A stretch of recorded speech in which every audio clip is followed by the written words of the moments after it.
ጤና ይስጥልን ተመልካቾቻችን፣ ለዚህ የኢትዮጵያ ወደ አዘጋጀንላችሁ ስፖርታዊ ዘገባዎቻችን እንሻገራለን። የስፖርት ዘገባ የክብር አጋራችን ሲንቄ ባንክ ነው። ከልብ እናመሰግናለን። በሲቢኤ የኢትዮጵያ ፕሪሚየር ሊግ የአንደኛ ሳምንት መርሃ ግብሮች ትላንትና ጅማሮቹን ሲያደርጉ የኢትዮጵያ መድን ቅዱስ ጊዮርጊስን አሸንፏል።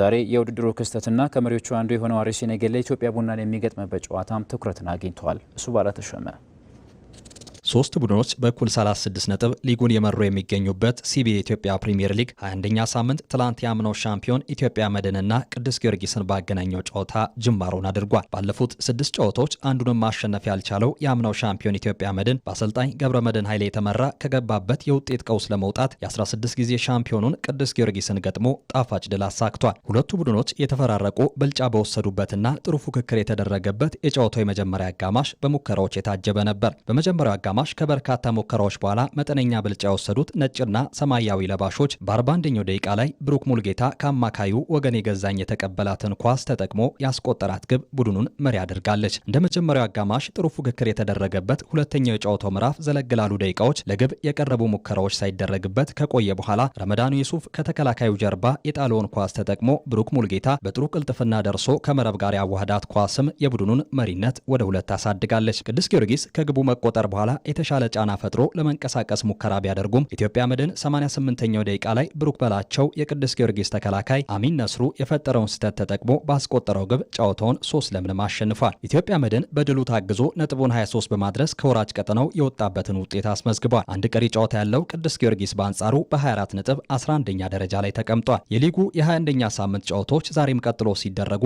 በኩል 36 ነጥብ ከሊጉ መሪዎች ጋር ተስተካክሎ በግብ ክፍያ ብቻ አንሶ 3ኛ ደረጃ ላይ የተቀመጠው ነገሌ አርሲ የሊጉን መሪነት ለመረከብ ከኢትዮጵያ ቡና ጋር ይጫወታል። የአሰልጣኝ ቱሉ ደስታ ቡድን ባለፈው ሳምንት ከአርባ ምንጭ ጋር አቻ ከተለያየበት ጨዋታ መልስ ድል ፍለጋ ወደ ሜዳ ይገባል ተብሎ ይጠበቃል። በአንጻሩ ሸገር ደርቢ በመራዘሙ ምክንያት በሁለተኛው ዙር ጨዋታ ያላደረጉት ኢትዮጵያ ቡናዎች 50ኛ ዓመት የምስረታ በዓላቸው ምክንያት በማድረግ በኢትዮጵያዊ አሰልጣኝ ውበቱ አባተ ከሚመራው የደቡብ ሱዳኑ ጃሙስ ክለብ ጋር ባደረጉት የወዳጅነት ጨዋታ 2-0 የተሸነፉ ሲሆን በሊጉም ከጠንካራው አርሲ ነገሌ ከባድ ፈተና ይጠብቃቸዋል። ጨዋታው ምሽት 12 ሰዓት ሲል ይጀምራል። በሐዋሳ ዩኒቨርሲቲ ስቴዲየም በሚደረግ ሌላ ጨዋታ አዳማ ከተማ ከሸገር ከተማ ቀን 9 ሰዓት ላይ ይጫወታሉ። በ31 ነጥብ 5ኛ ደረጃ ላይ የሚገኘው አዳማ ከተማ ጨዋታውን ካሸነፈ 4ኛ ደረጃን ከፋሲል ከነማ የሚረከብ ሲሆን በውድድር ዘመኑ 22 ነጥብ ለሰበሰቡት ሸገር ከተማዎች ጨዋታው ከወራጅ ቀጠና ለመራቅ ወሳኝ ይሆናል። በአዳማ ሳይንስና ቴክኖሎጂ ዩኒቨርሲቲ ስቴዲየም 2 ጨዋታዎች ሲደረጉ 9 ሰዓት ላይ ድሬዳዋ ከተማ ከወላይታ ዲቻ፣ 12 ሰዓት ላይ ደግሞ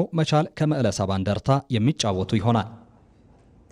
በ15ኛው ሳምንት የኢትዮጵያ ሴቶች ፕሪሚየር ሊግ ልደታ ክፍለ ከተማና ቦሌ ክፍለ ከተማ ተጋጣሚዎቻቸውን አሸነፉ።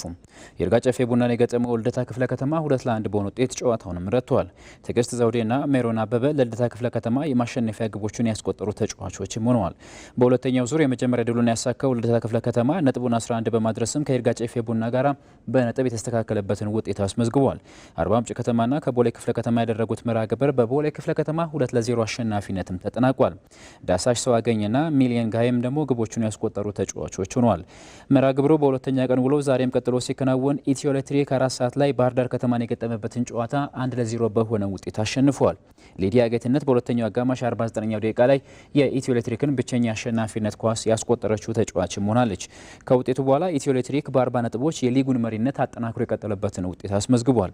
ከሰዓት 9 ሰዓት ላይ አዲስ አበባ ከተማ ከድሬዳዋ ከተማ የሚገናኙበት መርሃ ግብርም ይጠበቃል። ምንተስኖት አዳነ ይባላል። 17 ዓመታት በኢትዮጵያ ፕሪሚየር ሊግና በኢትዮጵያ ብሔራዊ ቡድን በከፍታ ደረጃም ተጫውቷል። የቀድሞ የቅዱስ ጊዮርጊስና የኢትዮጵያ ብሔራዊ ቡድን ተከላካይ ከቅዱስ ጊዮርጊስ ጋር ያሳካቸውን የፕሪሚየር ሊግ 6 ዋንጫዎች ጨምሮ ከኢትዮጵያ መድንና ከመቻል ጋርም የተለያዩ ክብሮችን አሳክቷል። በቅርቡ ራሱን ከእግር ኳስ ተጫዋችነት በይፋ ያገለለው ምንተስኖት አዳነ በእግር ኳስ ለዓመታት በወጥነት ብቃት ለመዝለቅም ሙያውን ማክበር ያስፈልጋል ሲል ሀሳቡን አጋርቷል። ባልደረባችን መሰረት ተስፋ ያዘጋጅተዋለች። ከራስ አንደበት እንደሚከተለው ይቀርባል።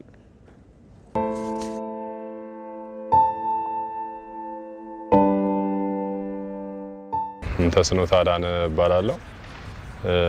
ያው የእግር ኳስ ህይወቴ ጅማሬ ያው እንደማንኛውም ኢትዮጵያዊ ተጫዋች ከሰፈር ከፕሮጀክት ነው። ፕሮጀክት እዚህ ኮልፌ አካባቢ ነው ሰፈሬ እና ኮልፌ አካባቢ የፕሮጀክት ቡድን ነበር። አንደር 50 መሐመድ ይባል ነበር ኮቻችን። እዛ ነው እግር ኳስን በፕሮጀክት ደረጃ የጀመርኩት። እዛ ፕሮጀክት ውስጥ 1 አመት ከቆየው በኋላ ያው ወደ አንደር 17 ክለብ ቅዱስ ጊዮርጊስ ገባው።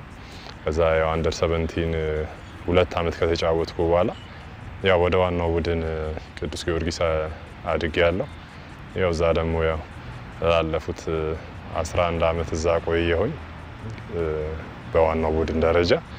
ከዛ በኋላ ያው በአዳማ ጥቂት ጊዜ ለ2 ወር ለ3 ወር ያህል፣ ከዛ በመቻል 2 ዓመት፣ ከዛ በመድን 1 ዓመት 15 ዓመት ያው በሊጉ ተጫውቻለሁ።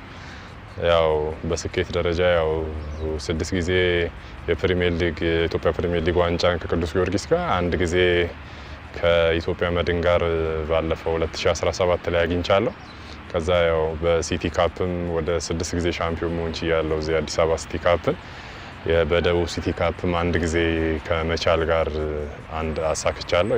በብሔራዊ ቡድን ደረጃም ያው ብዙ ጌሞችን ማድረግ ችያለሁ። ከአንደር 17 ብሔራዊ ቡድን ጀምሮ እስከ አንደር 23፣ ከዛ ደግሞ በዋናው ቡድን ደረጃም በሴካፋ በተለያዩ የአፍሪካ ማጣሪያዎች እና ደግሞ በቻን ሳውዝ አፍሪካ ላይ የተደረገው እዛም ላይ መሳተፍ ችያለሁ። እግር ኳስ ያው ከእድሜም ጋር ከምንም ጋር የተያያዘ ነው አይደለ? ከአቅምሽ ጋር እና ያው እኔ ሰውነቴን ሳዳምጠው ያለሁበትን እድሜም ሳይ በደንብ የመጫወት አቅሙ አለኝ ከዚህ በኋላ ብዙ አመት። ግን ደግሞ ያው ብዙ እንደዛ የሚያስወስኑሽ ነገሮች አሉ። ምክንያቱም የቤተሰብ ጉዳይ አለ። በእኛ ሀገር እግር ኳስ ደግሞ ያው ማለት ትጫወቺና መጨረሻ ላይ እንደዚህ እንደሰለጠነው ዓለም ምናምን ይሄ የምትወጪበት ጊዜ የተወሰነልሽ አይደለም። ማለት ከክለቦች ጋር የምታደርጊው ኮንትራት የ1 ዓመት የ2 ዓመት ነው። ከዛም ጋር ደግሞ ግልጽ የሆነ ውይይት የለም። ስለዚህ የግድ እኔ ራሴን በክብር ከእግር ኳሱ ማውጣት አለብኝ ብዬ ስለማምን ለዛ ነው የወሰንኩት። ያው እነዚህ ምክንያቶች ተደራርበው እንደወሰን አድርጎኛል። እግር ኳስ ምንድነው ያው ኬሪራችን አጭር ናት። ያው በጣም 10 15 በጣም ከበዛ 20 ዓመት ድረስ የሚጫወቱም ተጫዋቾች አሉ። በዛች ጊዜ ያው በወጥነት ለመጫወት ያው ምን ያስፈልጋል ነው ጥያቄው። ምንም ጥያቄ የለውም፣ ዲሲፕሊን ያስፈልጋል። ያ ዲሲፕሊን ውስጥ ደግሞ ያው ብዙ ዲቴል ነገሮች አሉት። ዋናው ነገር ምንድነው ስራውን መውደድ ነው ብዬ ነው የማስበው። ምክንያቱም አንድ ነገር ከወደድሽው ለዛ ነገር ትታመኛለሽ፣ ለዛ ነገር ራስሽን ትሰጫለሽ። ያ ነገር የማይፈልገውን ነገር አታረጊም እና ለእኔ የረዳኝ የምለው ያን ነው። እግር ኳሱ የሚፈልጉት ነገሮች አሉ። እነሱም ያው በቂ ረፍት ማድረግ፣ በአግባቡ ትሬዲንግ ማድረግ፣ ስፖርቱ የሚፈልገውና ሰውነትሽ የሚፈልገውን ምግብ ማግኘት፣ ከዛ ውጪ ደግሞ ከሜዳ ውጪ ያለውን ላይፍሽን በአግባቡ መቆጣጠር፣ ውሎሽን ማስተካከል፣ እነዚህ ነገሮች ሁሉ በጣም ወሳኝ ናቸው። ቅዱስ ጊዮርጊስ ማለት ያው ማለት ቤቴ ነው ማለት እችላለሁ። ምክንያቱም የእግር ኳስ ህይወቴ 80-90% ያለው እዛ ነው። ምክንያቱም 2 ዓመት በ17 ከዛ ደግሞ 11 ዓመት በዋናው ቡድን ደረጃ ተጫውቻለሁ። ከ17ቱ ዓመት 13ቱ እዛ ነው ማለት ነውና ብዙውን እዛ ነው። በስኬት ደረጃ ከደቡብ ሲቲ ካፕ ከመቻል ጋር ካሳካሁት ዋንጫና ከመድን ጋር ካሳካሁት የፕሪሚየር ሊግ ዋንጫ ውጪ ሌሎቹ እንዳለ ዋንጫዎች፣ ክብሮች እዛው ቅዱስ ጊዮርጊስ ነው ያለውና እኔንም ደግሞ ከልጅነትም በደንብ አድርጎ ኮትኩቶ ያሳደገኝ ክለብ ነው። ከዛ ደግሞ በዋና ቡድን ደረጃ ብዙ ክብሮችን እንዳገኝ ያረገኝ ክለብ ነው። ከውጭ የአውሮፓ ሻምፒዮንስ ሊግ የቅድመ ጥሎ ማለፍ መርሃ ግብሮች ትላንትናም በመልስ መርሃ ግብሮች ቀጥለው ሲከናወኑ ሪያል ማድሪድና ፓሪስ ሴን ዠርመን ተጋጣሚዎቻቸውን አሸንፈው ጥሎ ማለፉን መቀላቀላቸውን አረጋግጠዋል።